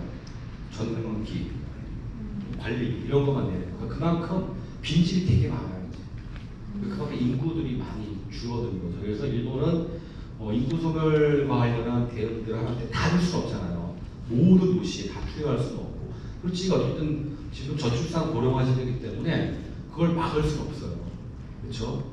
그러다 보니까 다 지원하는 게 아니라 열심히 하는 지역, 뭔가 미래를 만들어낼 수 있는 지역에다가 예산들을 투입을 해야 됩니다. 그게 바로 이제 아까 얘기했던 SDG 미래도시라고 해서 그 중에 모범적인 도시들이 있어요. 니가타 같은 경우는 우리가 비슷해요. 평택처럼 니가타 아시죠? 거기 왜 유명하냐면 옛날 북송선이 거기서 갔었어요. 아시죠? 예, 그런 것도 있는데 거기가 쌀도시예요. 쌀로 되게 유명합니다. 일본에서 가장 맛있는 쌀이 만들어지고 있고 그리고 또 재밌는 게 술을 많이 만듭니다. 그래서 니가타 가면은 뭐가 있냐면 자판기가 있어요. 그래서 자기가 원하는 술을 이렇게 누르면 한 잔씩 받아서 돈 동전되고 먹을 수 있는 자판기가 굉장히 많은데 어쨌든 우리와 유사한 도시들이 있을 거예요. 그런 도시들과 한번 자매결을 맺거나 그런 도시와 함께 유사한 문제니까 SDG 17개 목표 같이 공유하고 지표도 한번 같이 만들어보고 상호 교류도 좀 하고 이런 부분들을 꿈꾸고 있습니다. 그래서 개인적으로는 유엔 가는 거, 공부 가는 거 그리고 선생님들과 내년 정도나 후년 정도에 가급적 동문회가 잘 만들어져가지고 같이 일본의 선진지를 한번 방문해보고 그랬으면 좋겠다는 것도 제가 페이스북에 자주 올립니다. 뭘 올리냐면 이토록 멋진 마을 후쿠이현이라고 있어요. 일본의 작은 도시이긴 하지만 굉장히 경쟁력 있는 도시예요. 행복지수가 가장 높은 도시인데 그 중에 안경마을이 있어요. 진짜 안경마을이에요. SDG도 안경으로 만들었어요. 17개 목표를 안경으로 이렇게 표시해가지고 그러니까 전 세계에 그 수출하는 안경을 거기서 다 만들어요. 근데 그 마을이 SDG 17개 목표를 통해서 지역을 혁신시켰거든요. 그래서 많은 사람들이 그 동네에 들어오는 거예요. 지금. 젊은 애들도 들어오게 되고 근데 거기서 일하시는 분들은 소득도 되게 높아요. 그 다음에 교육 환경도 되게 좋아요. 생태적 환경이 좋으니까 행복지수가 높은 거죠. 그런 곳이도 한번 방문을 해보면 좋겠다는 생각도 하게 됩니다. 지금 보시는 거는 각 부서별로 어떤 역할들을 하는가에 대한 부분입니다. 근데 우리는 이렇게 안 돼 있어요. 우리 정부의 각각 부서들은 이렇게 안 돼 있죠. 사실은 SD 17개 목표와 연결시켜서 만약에 각 부서가 작동한다면 더 효과적인 저비용, 고효율을 낼 수 있을 것 같아요. 그리고 중복 사업들도 좀 줄일 수 있을 것 같고 그런 부분이 있습니다. 참고해 보시면 좋을 것 같습니다. 그리고 중요한 건 아까 선생님하고 얘기를 하고 있는데 아마 지금 내가 막 떠드는 얘기가 남의 나라 얘기처럼 들릴 거예요. 보시는 분들. 왜냐하면 유엔 얘기가 선생님들 삶에 얼마만큼 연결되어 있고 선진지 얘기가 얼마만큼 연결되어 있고 SDG 17개 목표가 나의 밥벌이와 무슨 관계가 있냐라고 생각하실 것 같아요. 그래서 사실은 이제 하면서도 많이 무거운 거예요. 정말 이렇게 계속 해야 되는 것인지에 대한 고민도 들었습니다. 들었는데 거기서 힌트를 얻은 거예요. 좀 약간 학문적이고 이론적인 얘기만이 아니라 구체적으로 다가갈 수 있는 얘기를 좀 많이 해주세요라고 하더라고요. 1번이 그걸 하는 겁니다. 아까 얘기했던 SDG 실시지침이라는 것이 국가 전략이에요. 그런데 실시지침 어려워요. 가방끈 긴 사람들은 읽을 수 있는데 일반적인 사람들은 잘 읽기 어려워요. 그리고 또 나이가 들면요. 글씨가 작으면 보여요? 안 보이잖아요. 그러니까 글씨도 크고 말도 쉬워야 되는데 글자를 읽을 수 있는 사람이라면 SDG를 이해할 수 있도록 만든 게 SDG 액션 플랜인 거예요. 행동 계획인 거예요. 그래서 굉장히 간단하게 작성되어 있기도 해요. 그래서 SDG 실리층은 조금 더 구체적이긴 하지만 우리 일본 사회에서 필요한 몇 개 과제를 다 나열한 게 아니라 8개 과제를 압축했어요. SDG 17개 목표 중에서 우선적으로 실현해야 될 8개 과제를 압축을 했고, 행동계획 같은 경우는 구체적으로 뭘 할지에 대해서 언급해 주는 거예요. 내가 처해져 있는 곳에서 내 직장이든 내 학교든 나의 집에서든 간에 뭘 할 수 있는지를 아주 간단하게 제기해 주는 거죠. 이걸 우리 정부에서 못 해주고 있는 거예요. 지속가능발전협의회가 그걸 이제 하려고 하는 거죠. 이제 중앙정부가 못하는 것들을 지속가능발전협의회가 좀 더 쉽게, 한축으로는 지속가능발전 대학을 통해서 이론적인 내용들, 흐름들을 알려주고 정보를 제공해주고, 또 한편으로는 시민과 함께하는 여러 가지 액션 플랜들을 제공해주는 거예요. 지금 평택이 잘하고 있어요. 어떻게 잘하고 있냐면 몇 개 선도적인 역사를 만들었어요. 첫 번째는 지속가능발전 대학이에요. 이게 전국적으로 확산되고 있다는 거, 이게 되게 중요하고, 또 하나가 알뜰장터 아시죠? 예, 그게 알뜰장터를 거쳐간 사람들은 SDG를 모르는 사람이 거의 없을 거야, 아마. 17개 목표. 그러니까 우리가 이렇게 지속가능발전 대학 일종의 이론적인 내용들, 그다음에 현안들, 정보들을 제공해주는 장이라고 한다면, 알뜰장터는 SDG를 친밀하게, 친숙하게 접근할 수 있는 그런 장으로서 역할들을 하고 있을 것 같아요. 지금 몇 명이나 와서 온 것 같아요? 그 장터에 한번 수만 명, 수십만 명. 예, 수만 명, 수십만 명 될 거예요. 그러면은 아마 평택의 인구가 50만 명 넘죠. 그 중에 3분의 1 정도는 SDG를 한 번이라도 접해봤다, 이렇게 보시면 좋을 것 같습니다. 아무튼 플랜, 액션 플랜 같은 것도 한번 나중에 졸업할 때 선생님들도 한번 아이디어를 주세요. 평택에서 시민들이 함께 할 수 있는, 어린이들이 할 수 있는, 청소년들이 할 수 있는, 직장인들이 할 수 있는 행동의 어떤 방향들을 한번 만들어주시면 좋을 것 같습니다. 지금 이게 SD 미래도시예요. 30개씩을 하고 있는데요. 일본은 우리나라처럼 여러 개 권역이 있어요. 우리는 충청권, 수도권, 그죠? 영남권, 호남권 이렇게 나누기도 하고, 아니 도로 나누기도 하는데, 쟤네들도 마찬가지로 여러 개로 나눠지고 있습니다. 그래서 저렇게 이제 매년 미래도시를 선정하는 게 있고요. 또 한 가지, 일본이 그나마 잘 되고 있는 것 중에 하나가 교육입니다. 어릴 때부터 지속가능발전 교육을 접하고 있어요. 법적으로 제도화되어 있어요. 유치원부터 고등학교 졸업 때까지 의무적으로 지속가능발전 교육을 하게 되어 있습니다. 법으로 규정되어 있어요. 그런데 재미있는 것은 학교 안에서의 교육도 있지만, 그건 주로 이제 청소년들이죠. 학생과 청소년들인데, 지역 주민들에 대한 교육은 ESD 지원센터를 통해서 실행되고 있어요. 그래서 지자체마다 ESD 지원센터가 있어요. ESD 뭔지 아시죠? 네. 지속가능발전 교육 지원센터가 있어요. 그리고 또 하나, 일본은 유네스코 역할이 굉장히 커요. 우리도 지금 평택시도 지속가능발전협의회에도 뭐가 돼 있죠? 유네스코 USD 예, 공식 프로젝트. 예, 프로젝트 인증을 받았어요. 아무나 받는 거 아닙니다, 이거. 근데 어쨌든 간에 그 인증을 하는 정도에서 많이 멈춰요. 근데 유네스코, 일본 유네스코는 현장에 들어가 있습니다. 그래서 유네스코 스쿨이라는 것들을 통해 가지고 아까 얘기했던 청소년, 또 지역 사람들을 함께 연결시켜냅니다. 또 중요한 게 하나 있어요.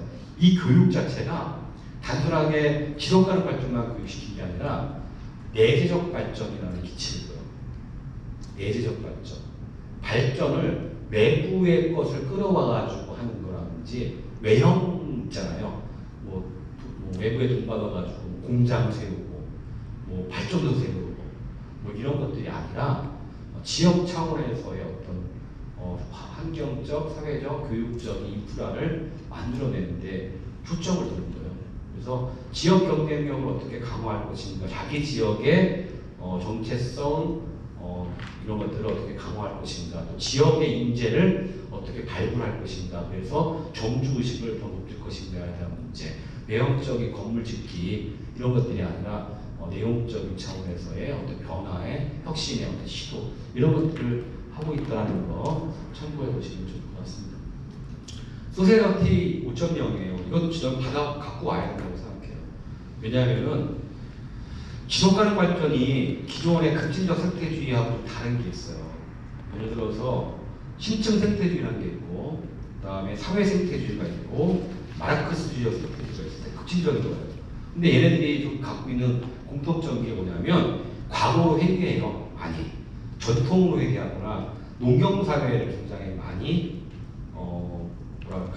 그걸 선망하는 경우가 있어요. 농경사회 나쁘다는 게 아닙니다. 농업은 되게 중요한 것이기 때문에 저희도 강조하고 있어요. 그런데 시대적 흐름들과는 또 거리가 있어요. 우리는 산에 가서 혼자서 생태주의 하는 게 아닙니다. 유럽, 미국은 심층 생태주의가 되게 근본적인 생태주의가 잘 돼 있어요. 미국하고 호주하고. 왜 그런지 아세요? 거기는 땅이 이렇기 때문에 있습니다. 그냥 가서 산에 들어가서 아니면 숲속에 들어가서 살 수가 있어요. 근데 대한민국은 가능해요? 산에 가서 집 짓고 살 수 있어요? 오두막 짓고? 당장 공무원들 쫓아오고 난리 날 겁니다. 그렇기 때문에 미국이나 호주는 심층 생태주의가 되게 많아요. 그리고 이것은 사회적인 관계를 덜 봐요. 개인의 어떤 실천을 더 많이 보는 거죠. 그래서 자연회귀적인 측면을 강조하고 있어요. 사회생태주의는 이제 사회적인 문제를 많이 보긴 한데 어쨌든 간에 그런 어떤 그 과거 전통으로만 회귀가 될 수는 없죠. 전통과 현재와 미래가 조화를 이루는 것을 고민할 수밖에 없어요. 지속가능 발전은 그럴 수밖에 없는 거죠. 얘네들이 그렇다는 거예요. 뭐냐면 인류의 역사 과정들, 인류의 발전 과정들을 5개로 나눈 거예요. 처음에는 수렵사회, 원시적인 사회죠. 농경사회, 공업사회, 정보사회, 초스마트 사회라고 얘기해요. 맞죠?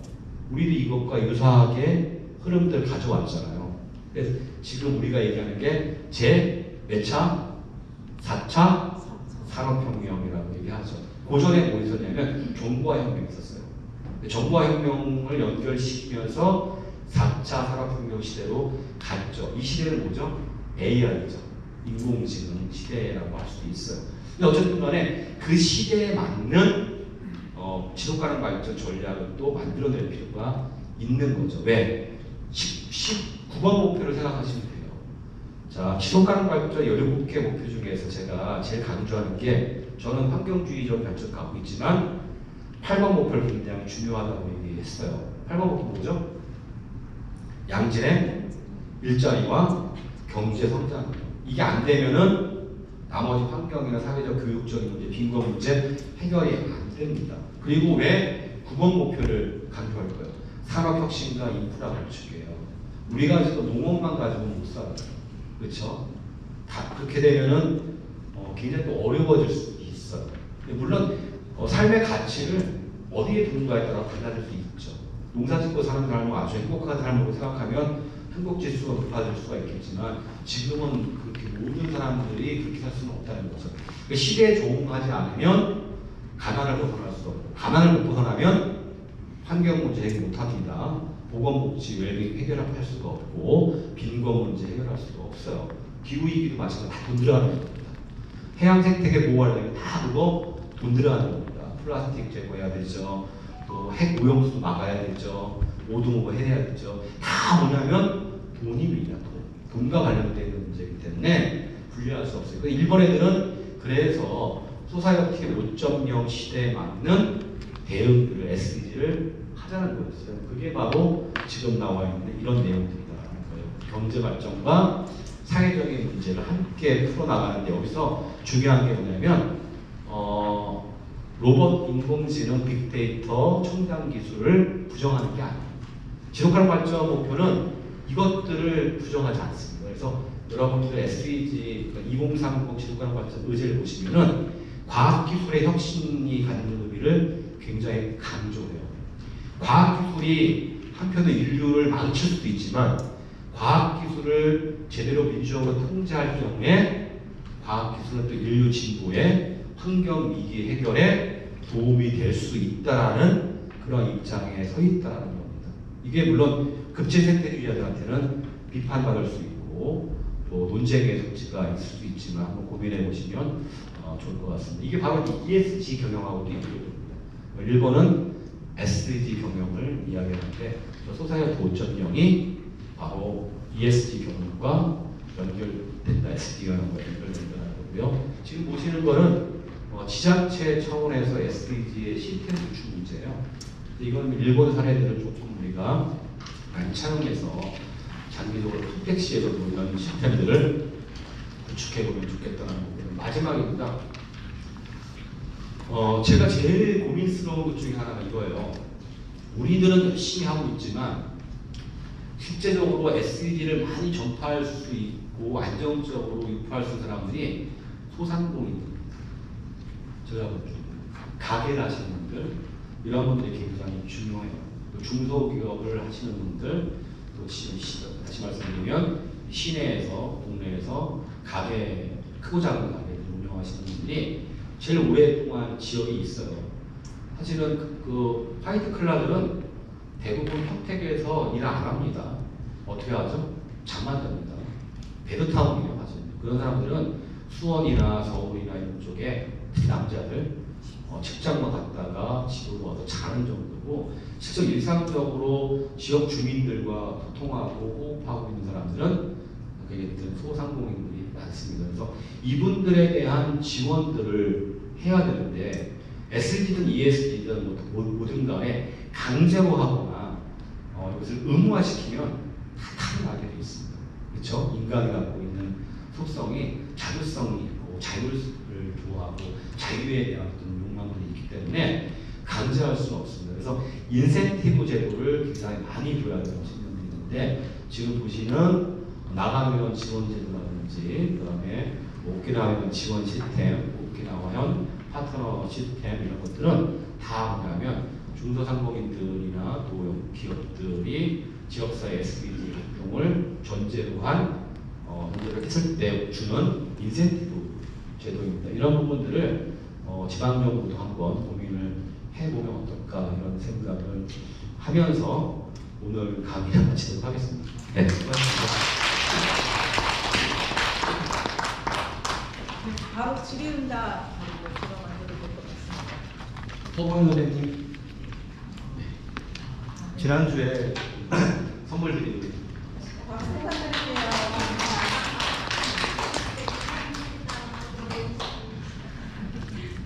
질문은 저하고 우리 김덕 회장님 계시니까 이렇게 번갈아 가면서 답하도록 하겠습니다.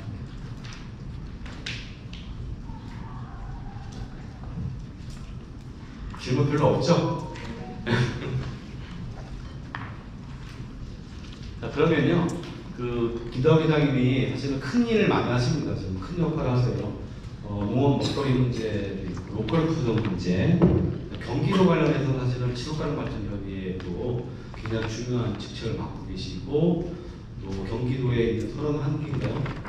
네, 31개 시군을 다 다니시면서 지속가능발전 목표의 이 전파자, 매개자, 그다음에 조금 더 재미있게 나팔수 역할을 하시는 김덕 회장님 오셨는데요. 김덕 회장님 마무리 말씀 드리면서 오늘 강의 끝내도록 하겠습니다. 회장님 말씀.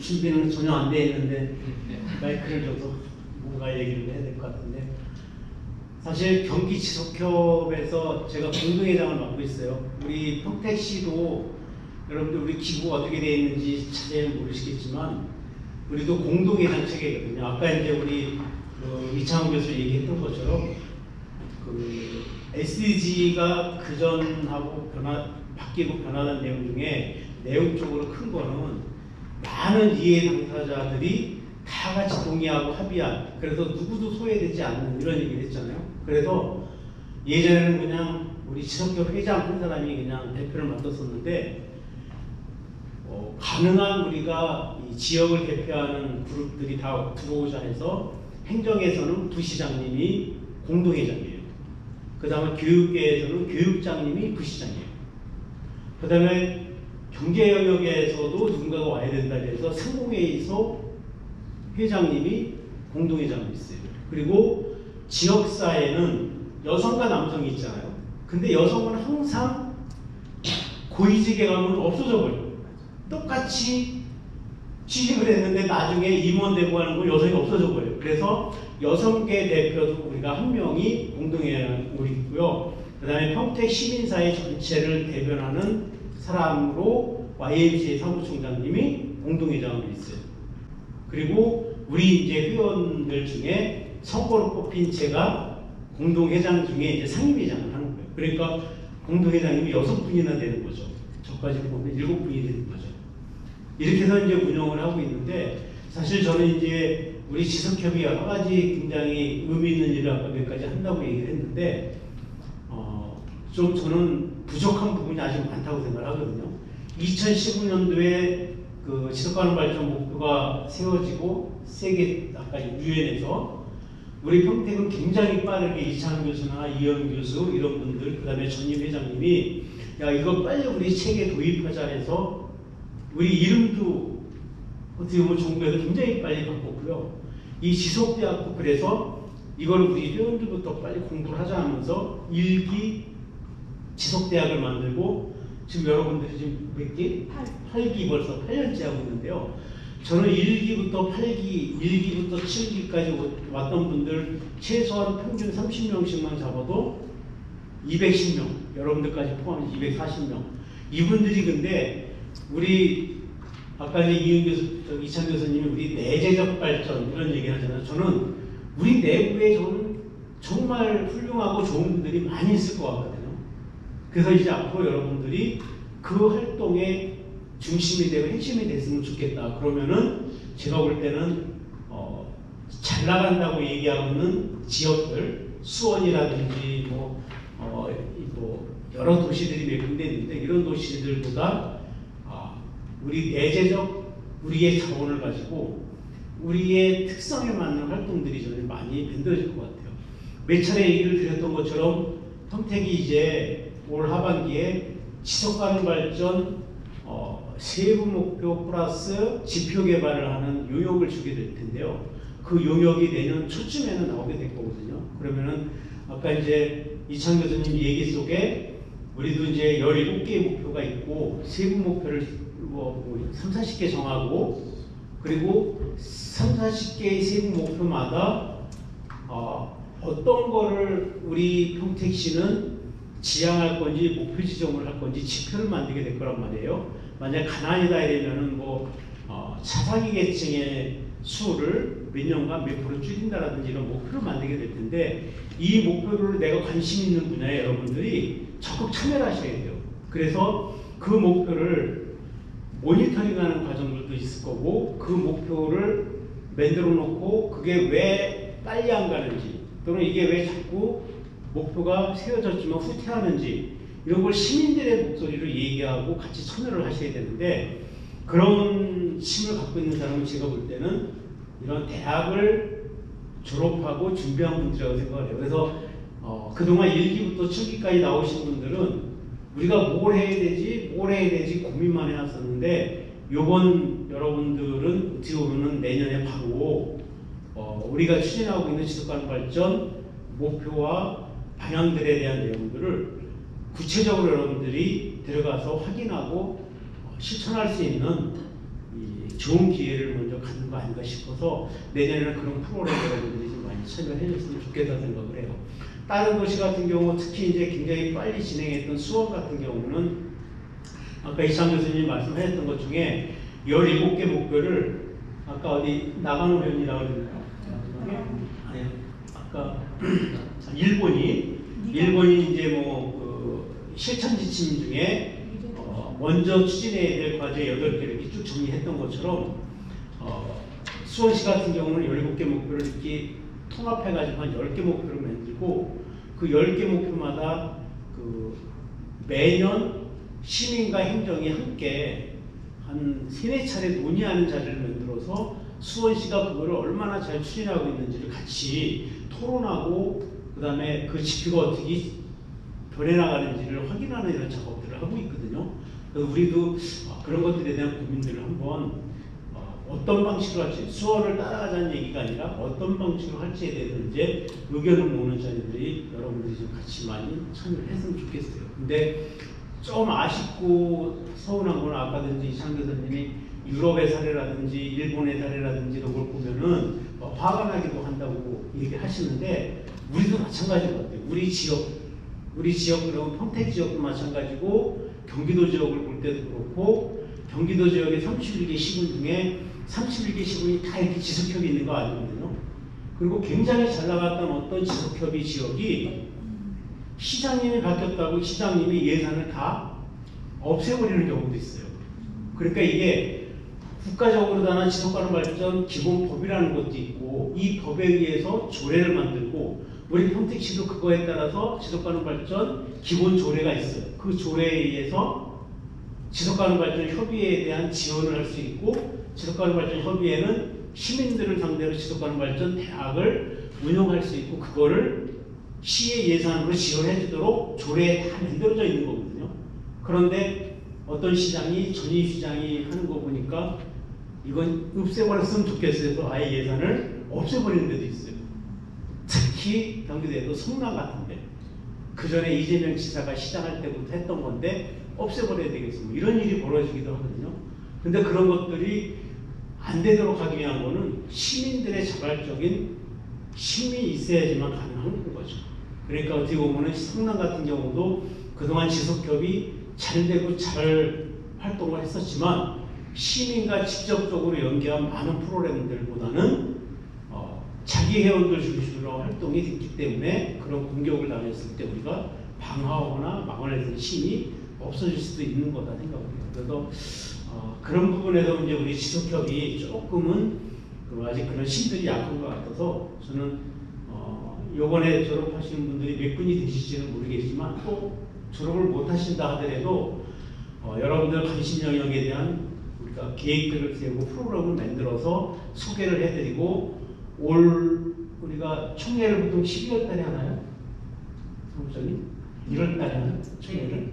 우리가 이제 1월 달에 총회를 할 때 여러분들이 회원으로 가입하거나 회원으로 가입하지 않는다 하더라도 지속협의 올해 무슨 사업을 하지 2024년도에는 이런 걸 좀 관심 있게 오셔서 일반 시민으로서 참여할 수 있는 공간을 좀 만들까 생각을 해요. 그래서 우리 지속협 내에 분과위원회라든지 4개 분과위원회가 있는데 사회, 경제, 이 환경 이런 게 있고 또 교육위원회든지 따로 운영을 하고 있는데 관심 분야에 참여할 수도 있고 또 하나는 우리가 하고 있는 다양한 사업들 아까 얘기 드렸는데 그런 거에 참여도 할 수 있고 또 그거를 진행하는데 우리가 운영위원회라는 것도 운영을 하고 있거든요.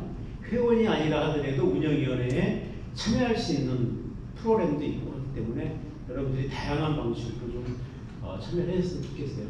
교수님 얘기하고는 좀 다른 얘기는 하긴 하지만 아까 얘기했던 이런 선진국들의 사례들과 내용들을 볼 때 우리 지속협이 잘하고 있긴 하지만 좀 부족한 부분이 시민 참여고 다양한 이해 당사자의 참여가 좀 부족한 것 같다는 생각에서 여러분들이 배운 점을 혼자서만 이렇게 꼭 갖고 계시지 말고 시민과 함께 우리 지속협과 함께 만들어 가셨으면 좋겠다는 생각에서 그냥 당부와 부탁의 말씀을 드리는 거로 마무리하도록 하겠습니다.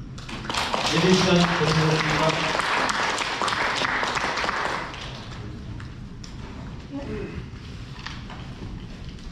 죄송한데요. 이창원 교수님을 또 만나뵐 수 없어서 사실 오늘 강의를 들으면서 여쭤보려고 했는데 제가 좀 템포를 좀 느렸는데요. 지금 여쭤보고 싶은 건 일본 사례가 굉장히 좋다는 부분에 그 지원되는 것도 3이고 정말 바람직한데 저희가 딜레마와 같은 모순적인 지금 힘든 부분이 후쿠시마 방류요. 이게 결국은 미래 내 아이 세대까지 지금 몇십 년 동안 방류가 될 텐데 이거를 어떻게 해석을 해야 될지 잘 모르겠어요. 해야 되나요? 네, 좀 간단히라도 나뉠 것 같은데 또 여기 딱 그런 나올 것 같은데 그러면 제가 그걸 말씀드릴게요. 지금 이제 사실 페이스북에다도 글 썼다가 지우고 썼다가 지우고를 반복하고 있어요. 저도 사실 두글두글 끓고 있고 고민이 많아요. 그래서 여기 이 문제를 여기서 막 얘기하면 아마 또 갈릴 거예요. 근데 이건 말씀드릴게요. 제가 이제 중국에서 공부했어요. 중국에서 공부했고 중국 정부가 지금 이제 이 후쿠시마 핵 오염수 방류와 관련해서 어떻게 대응하는가를 보면서 그냥 글을 쓰게 했어요. 그러니까 우리 비교하는 거 아닙니다. 비교하는 게 아니라 중국 정부는 지금 세 가지 차원에서 대응을 좀 하고 있어요. 어떤 거냐면 첫 번째는 일본 정부가 주창하고 있는 게 두 가지 담론입니다. 하나는 과학 담론입니다. 그리고 괴담입니다. 이 담론을 유포하고 있어요. 그래서 후쿠시마 원전은 후쿠시마 원전 핵오염수는 깨끗하다, 안전하다 이런 식의 논리들을 하는 거고 그러니까 당연히 문제 제기를 하는 것은 괴담이다라고 얘기를 해요. 이거 지금 비판하는 게 아닙니다. 혹시 오해하지 마세요. 자, 중요한 거는 여기에 대한 국가적 대응이에요. 책무예요. 왜 정부가 존재하는가에 대한 문제죠.